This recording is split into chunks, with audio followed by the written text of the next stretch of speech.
Welcome. My name is Emma. I will tell you a true story. When Dr. James Oakley frowned and asked who had treated her before, Elaine said it was her husband. He was also a gynecologist. The doctor went silent. He put his tools down and told her she needed immediate tests. What he saw inside her should not be there. His tone filled her with dread. She did not know what alarmed the expert. Her normal world, where Sterling was a loving husband and trusted doctor, cracked then. Sophia sat, thinking about the doctor's strange question. James Oakley seemed serious and careful. His office was in a new medical center outside the city. She came because the pain was too strong. For 6 months, she had bad cramps in her lower stomach. Her period was broken. The bleeding was painful and irregular. Sterling always said these changes were normal for a 42-year-old. But she felt his explanations were wrong. Her instinct said her body was not well.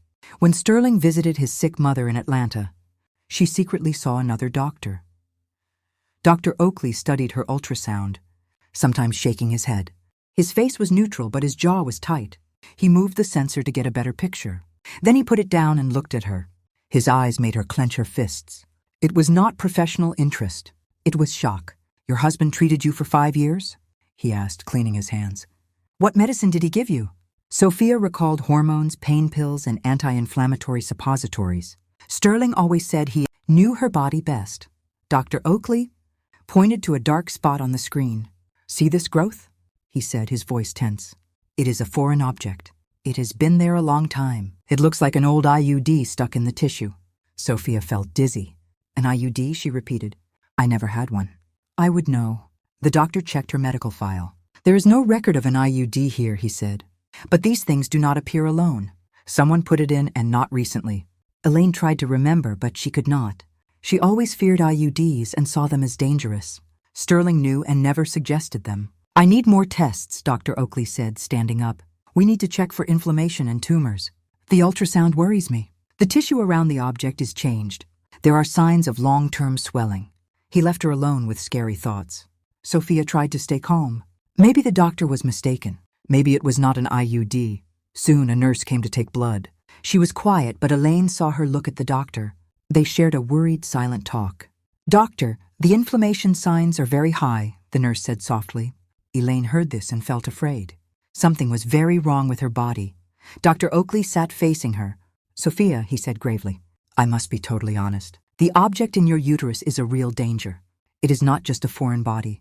It causes chronic inflammation that may have created severe tissue changes." He wrote a referral. "You need to go to the county hospital now for surgery to remove it. You cannot wait. Each day raises the risk." Sophia stared, shocked. This morning she was a woman with pain. Now she needed urgent surgery.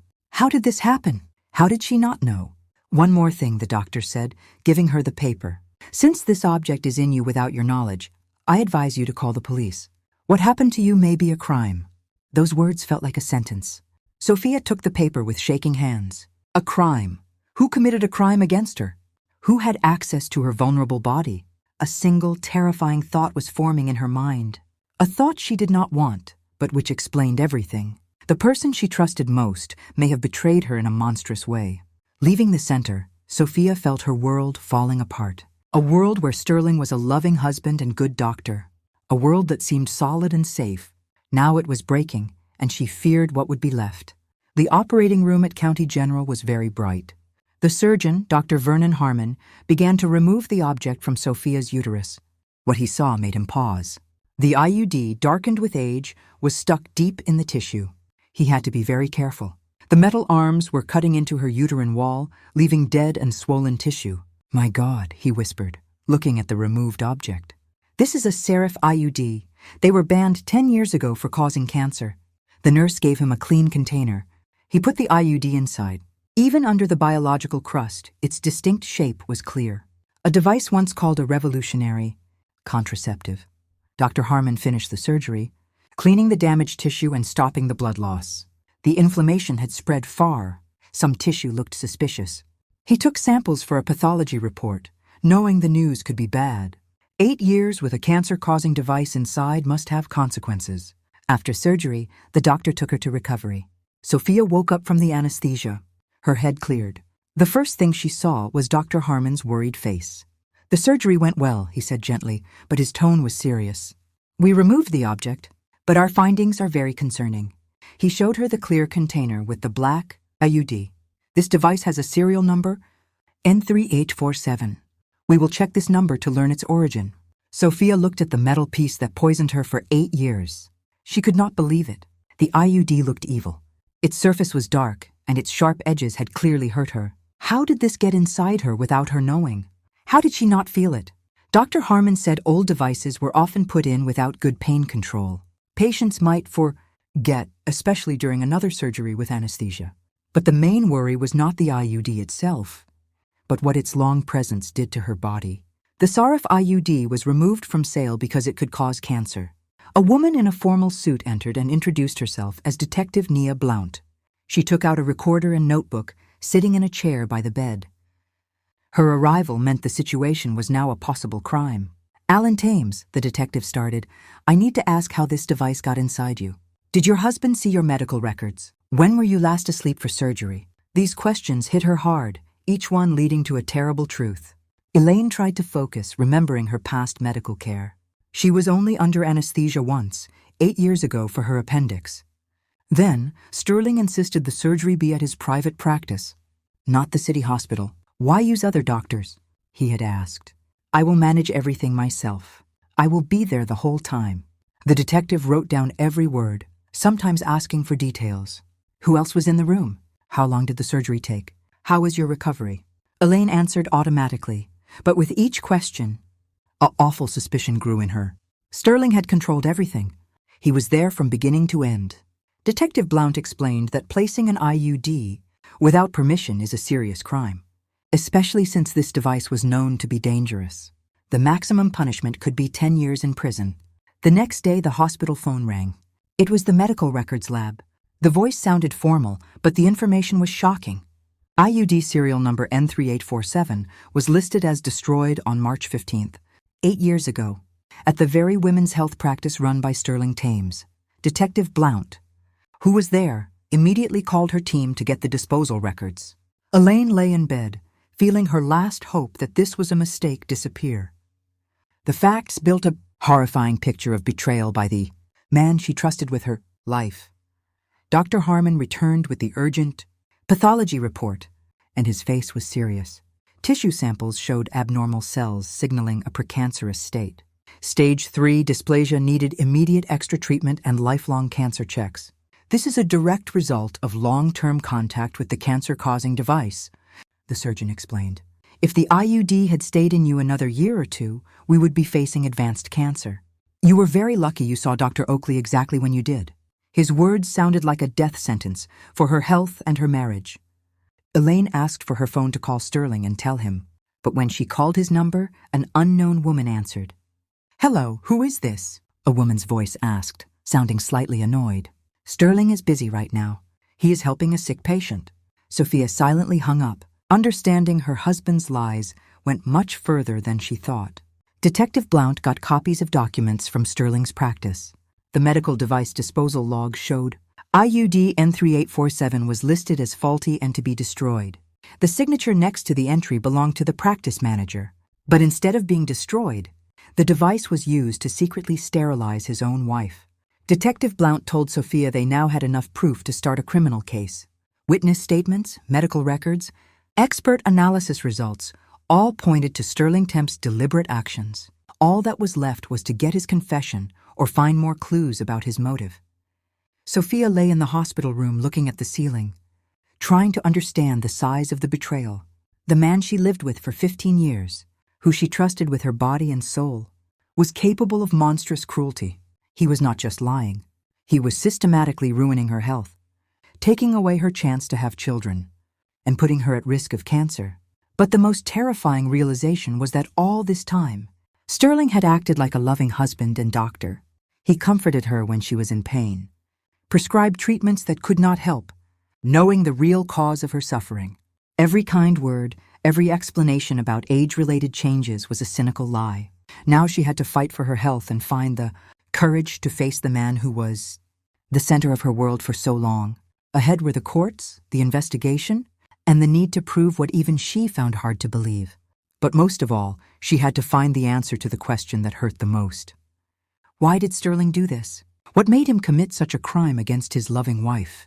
If you like this video, please give it a thumbs up so YouTube knows you are interested in stories like this and suggests more quality narratives. Leaving the hospital on the third day after surgery, Elaine went straight to the women's health practice where Sterling worked. Detective Blount had given her special permission to search her husband's office for the investigation. The security guard let her in reluctantly, often looking at his phone, as if thinking about warning the manager about his wife's visit. Everything in Sterling's office was familiar. The large oak desk, the leather chair, the framed diplomas, the photo from their Hawaii trip. But now, this familiar place seemed like a front hiding a monstrous secret. Elaine went to the safe, whose code she knew by heart. It was their wedding date. Inside were documents Sterling thought were very important. Among them, she found a thick folder with medical device logs from the last 10 years. Her hands shook as she turned the pages, looking for the entry from March 15th, 8 years ago. And there it was, the entry for disposing of IUD N3847, right next to Sterling's messy signature. The office door opened quietly, and a young woman in a white coat appeared. Elaine knew her. It was Aviva Ree, one of the clinic's nurses, always happy and capable.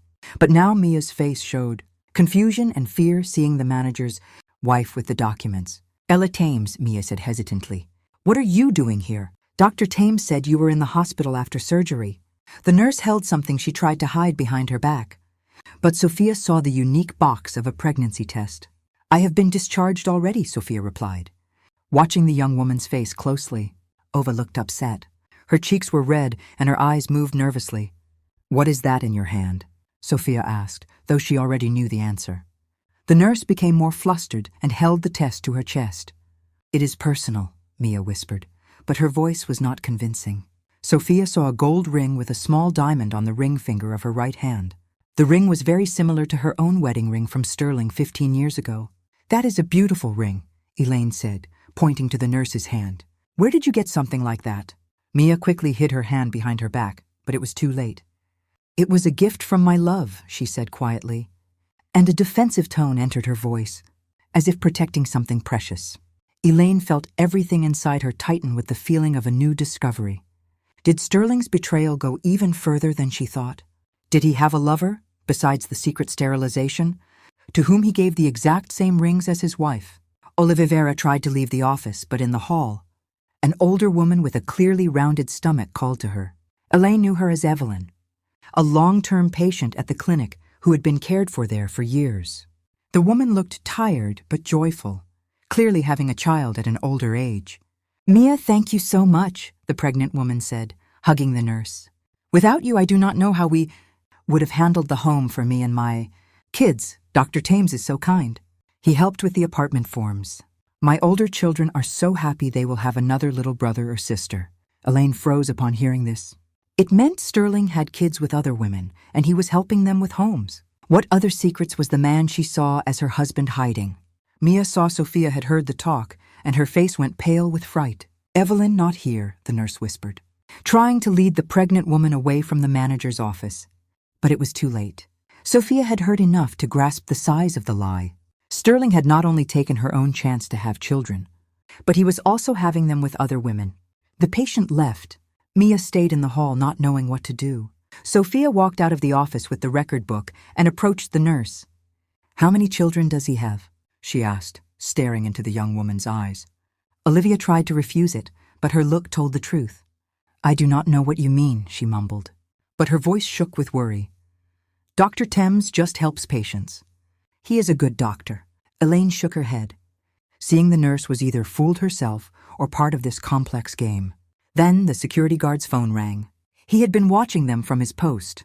Elaine heard parts of the talk and understood someone was asking about the events at the practice. "Yes," the guard said into the phone. "Your wife was here looking in your office." Mia found her, and they were discussing something. Sophia knew she had little time left. Sterling would now learn of her visit and try to hide or ruin the proof. She quickly took photos of the logbook page about the IUD removal and other odd entries with her phone. Mia stood close, clearly feeling torn. One side she was faithful to Sterling. On the other, she saw his wife in pain and knew something was very wrong.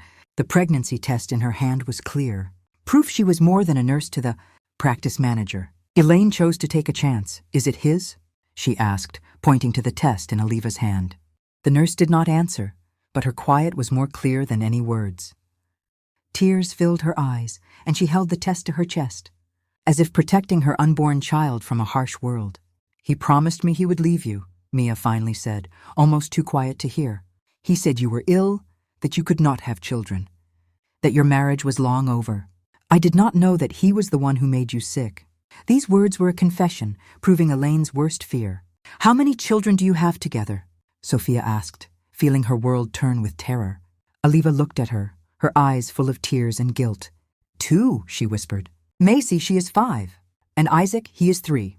They think Daddy works in another city, which is why he seldom comes home. Sophia felt the floor vanish under her.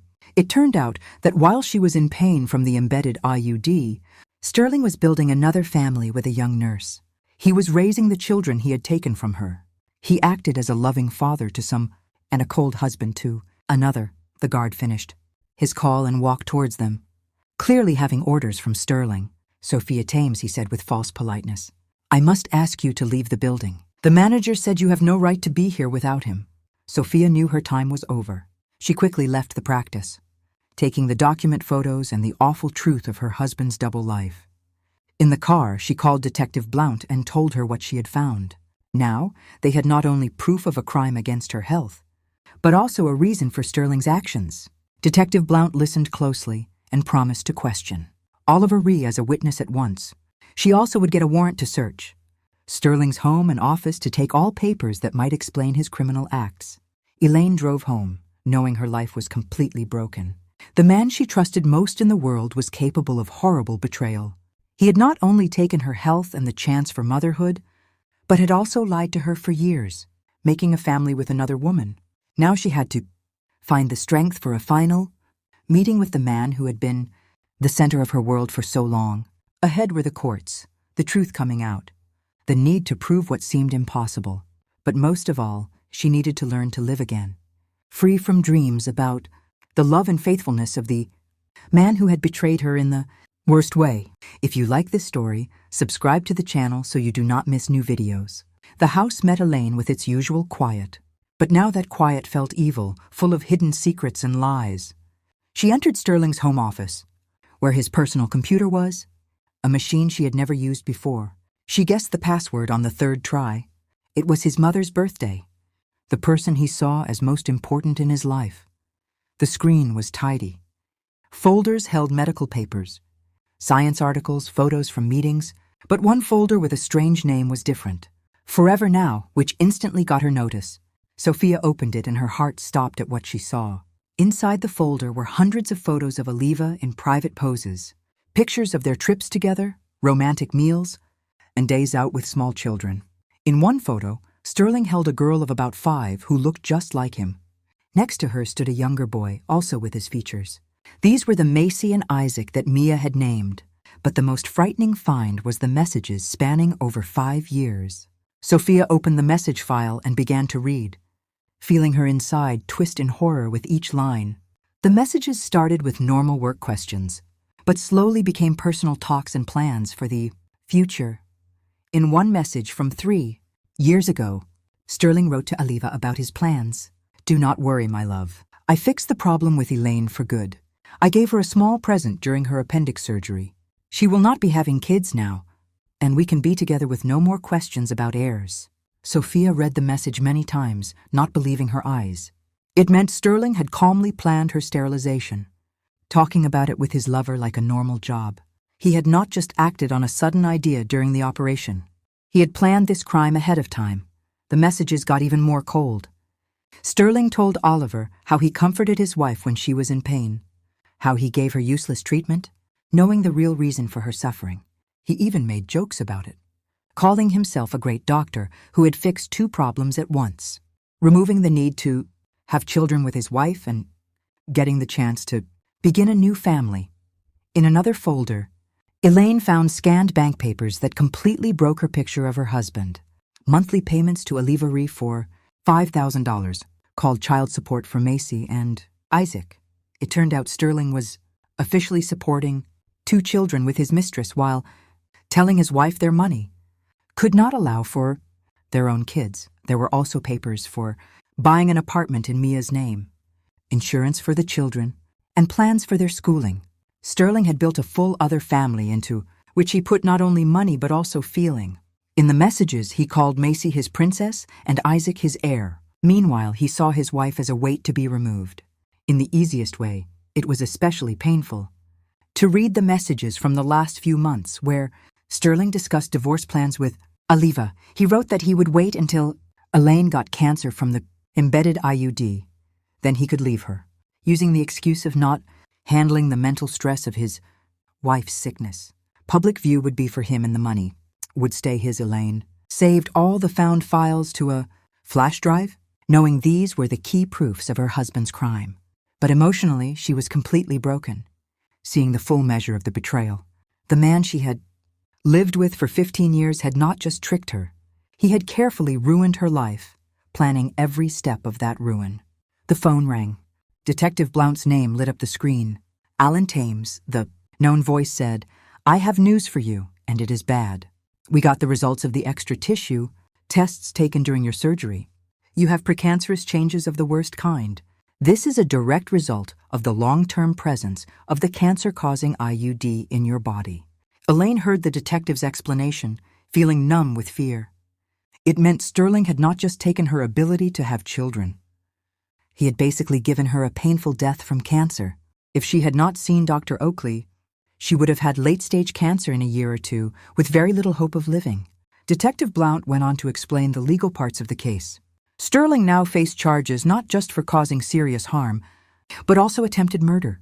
The longest sentence for all the charges could be up to 15 years in jail. The detective also told her that she had gotten a warrant to search the house and take all papers for the case.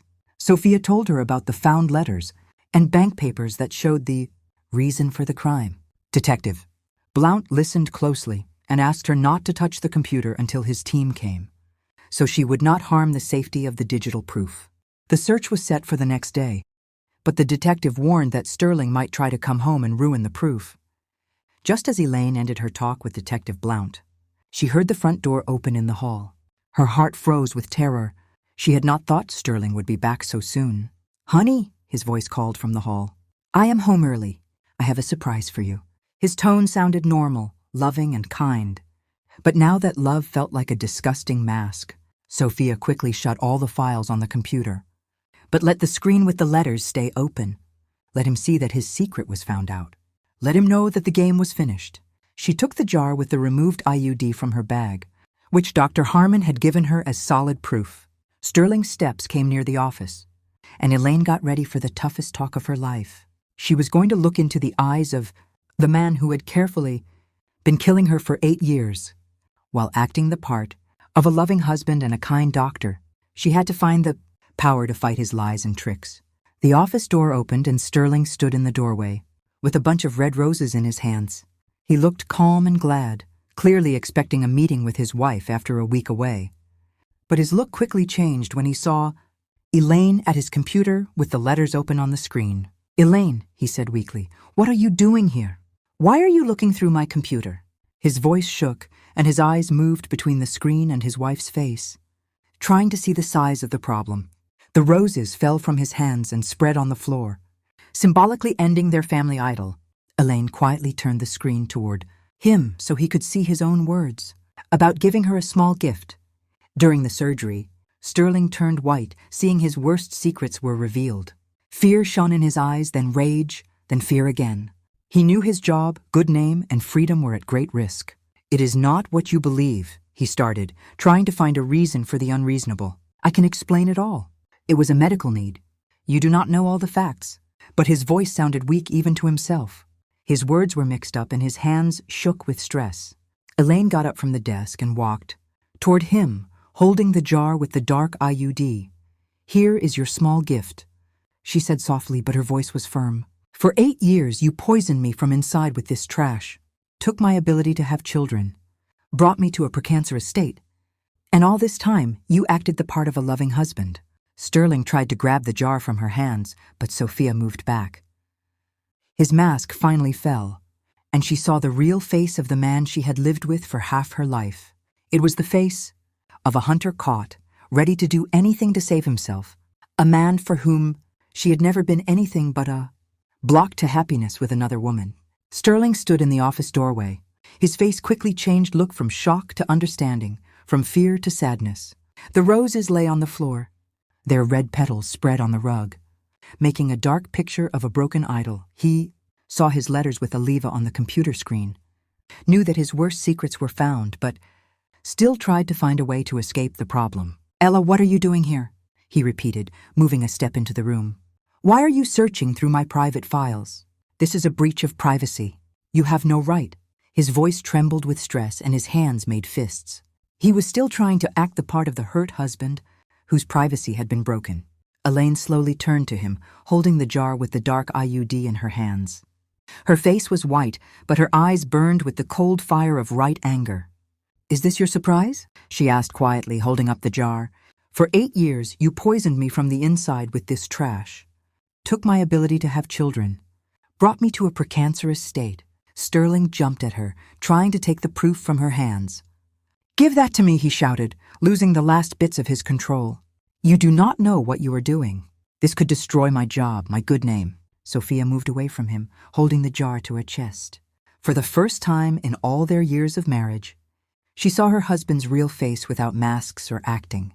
At that moment, steps sounded in the hall, and Detective Blount's voice cut through the tight silence. "Sterling Nicholas Thames," she said in a formal tone. Walking into the office with 2 police officers, "You are under arrest for causing serious bodily harm and attempted murder. You have the right to say nothing." Sterling turned to the newcomers. His face was twisted with fear.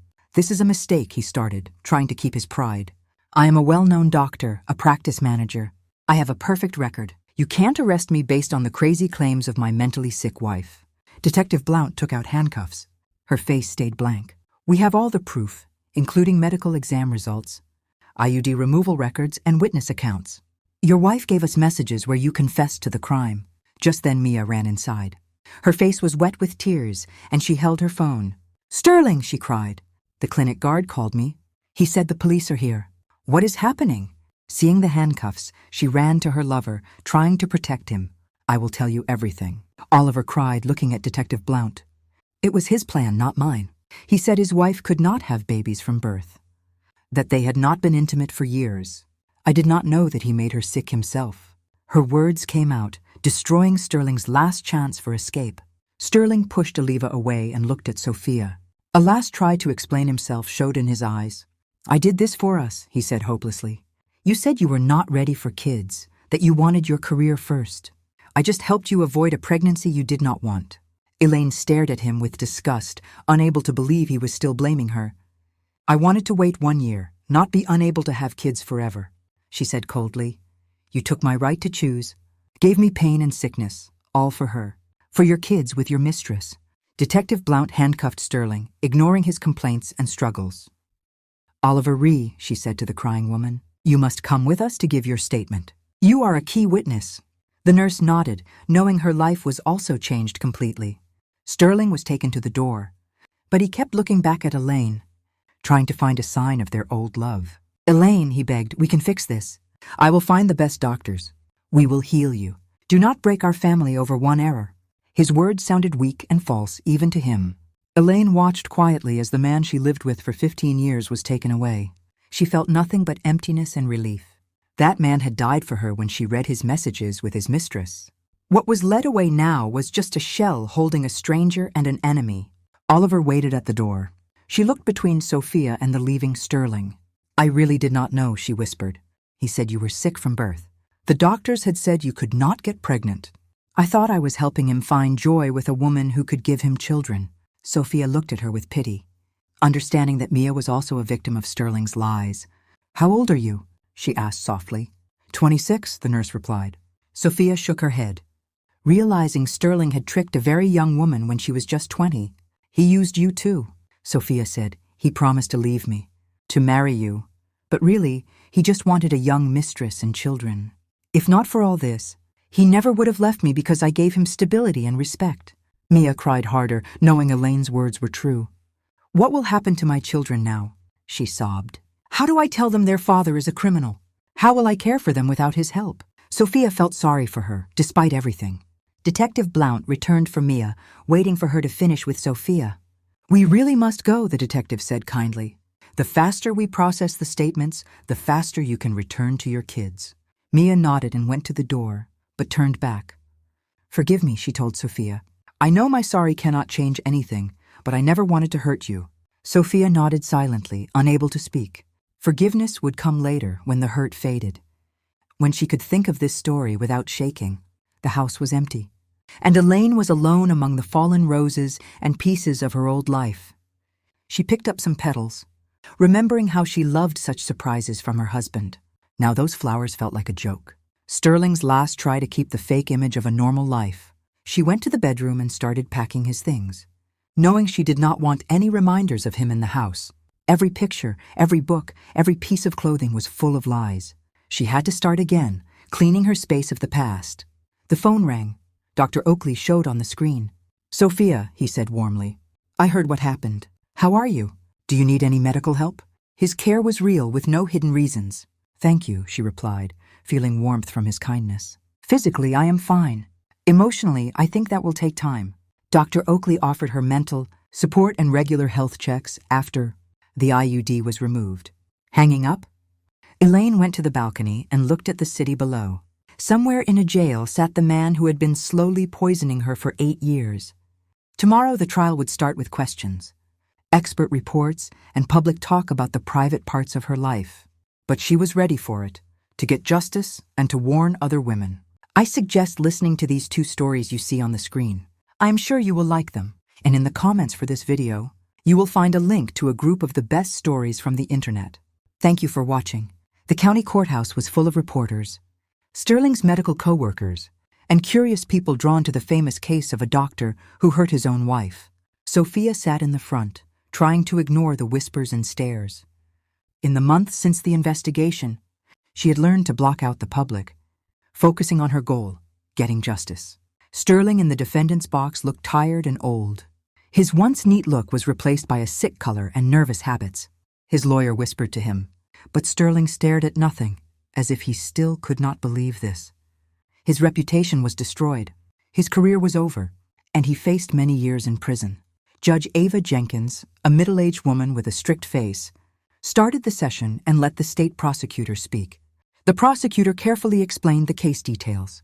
Each fact hurt the defendant's reputation. The secret insertion of a cancer-causing IUD, years of lies, the second family, the cruel messages with his mistress. The first witness was Mia Ree, who entered the room pale and shaking. Her pregnancy was clearly seen. Her round belly added drama to her story. She sat in the witness chair, not looking at Sterling, who watched her with begging eyes.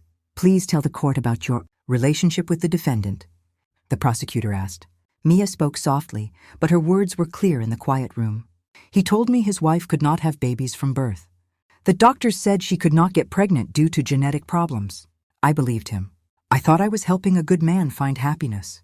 She told how Sterling promised to leave his wife and marry her, how he planned their future with children. He said he made his wife sick on purpose so she would not take the money in the divorce, Mia said, and the room buzzed with anger.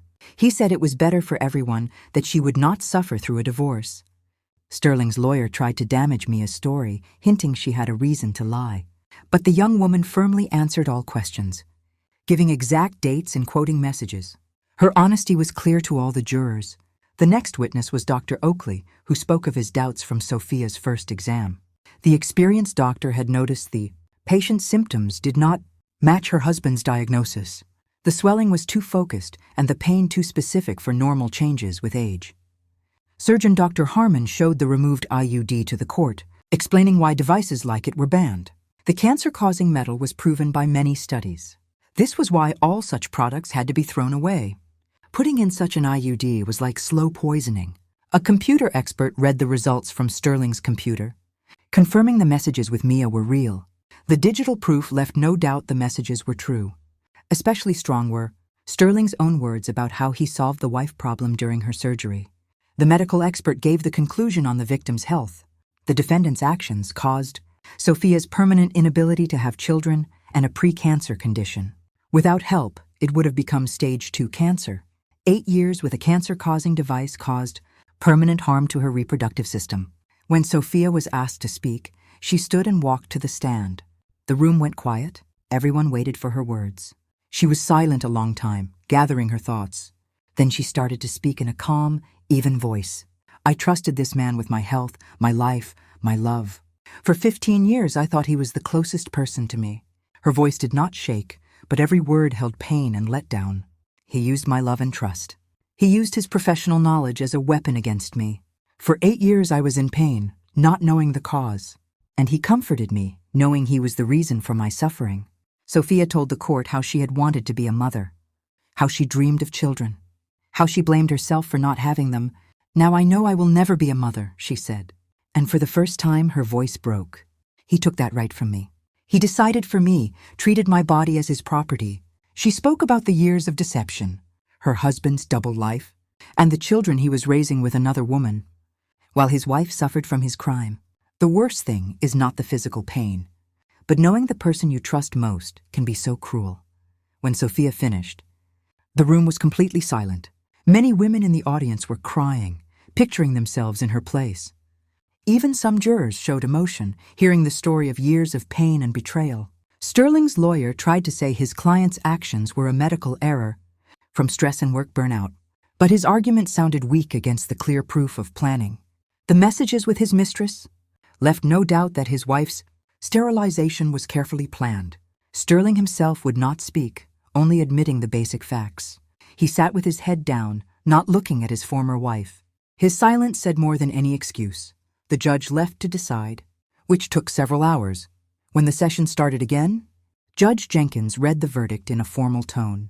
Sterling Nicholas Thames is guilty of causing severe bodily harm, done with special cruelty, and is sentenced to 7 years in a high-security prison. Also, the court forever takes Mr. Thames's medical license and orders him to pay Sophia Thames $500,000 for emotional damages. He must also pay for all the victim's treatment and recovery costs. Sterling was led away in handcuffs. He never looked at Elaine. His lawyer said he would appeal, but everyone knew with such proof, the chance for less time was almost zero. The medical world had already rejected their former co-worker. His name was now a symbol of professional betrayal. 1 year later, Sophia stood before a mirror in a white wedding dress that showed her thinner but stronger body. Regular checks showed the precancer signs had stopped. Her body was slowly healing after the poison was removed. Next to her stood Dr. James Oakley, who in the past year had become not just a doctor, but a close friend. Your lab work is all normal, he said, fixing her veil. The cancer risk is gone, and the swelling has stopped. Your body shows a great ability to heal. Sophia smiled, feeling the warmth of hope and new love inside her.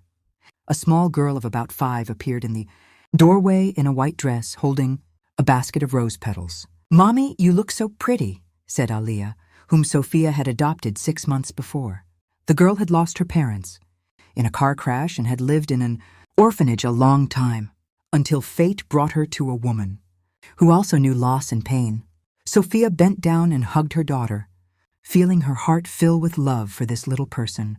Motherhood had come to her not as she dreamed, but it was just as real and deep. Aliyah had called her mommy from the start, as if they were always a family. James, as she now called her future husband, offered his arm. "It is time," he said softly. "The guests are waiting, and the minister does not like people being late." Sophia took his arm, feeling sure and calm. Ahead was a new life built on honesty, trust, and real love. Leaving the house, she turned and looked at the windows of the apartment where years of lies and pain had happened. Now it was just a building, with no power over her feelings. The past was behind her, and the future promised to be bright and full of meaning. And that, friends, is my story. A trip that started in deep, dark shock and ended right here in this beautiful new start. When I look back at those years, at the pain, the mind games, and the horrible lies, it is hard not to feel that deep hurt. But you know what? That pain was the fire that made me finally listen to that quiet voice inside. The one that told me, "Something is wrong, Sophia. Get out." If there is one thing I want you to learn from my journey, it is this. The biggest act of love is the fierce protection of your own truth. Never silence that gut feeling, that little flicker of doubt, that instinct. It is your inner guide, more reliable than any promise or wedding ring. Sterling tried to put out my light, my ability to choose, my health, and my chance to be a mother. But what he did not know is that ruin can be the ground where something real, something truly good, finally gets to grow. I lost a husband, a home, and the life I thought I had. But I found myself, I found justice, I found James, and I found Aliyah. My family was not destroyed. It was just waiting to be built right on a base of honesty and real care. And for that, I am always thankful for the second chance I fought for. Life can be cruel, but it is also brilliantly, wonderfully kind when you stand up for yourself. Hold on to hope, because even after the worst betrayal, the sun absolutely rises again. If you feel the same as I do and you liked my story, show it by giving this video a like. Let's see our numbers. I'm curious, what city are you listening to me from and at what time? Write it down in the comments. If you'd like to support me on my journey, you can send me a small donation. Thank you for listening and for sharing your precious time with me.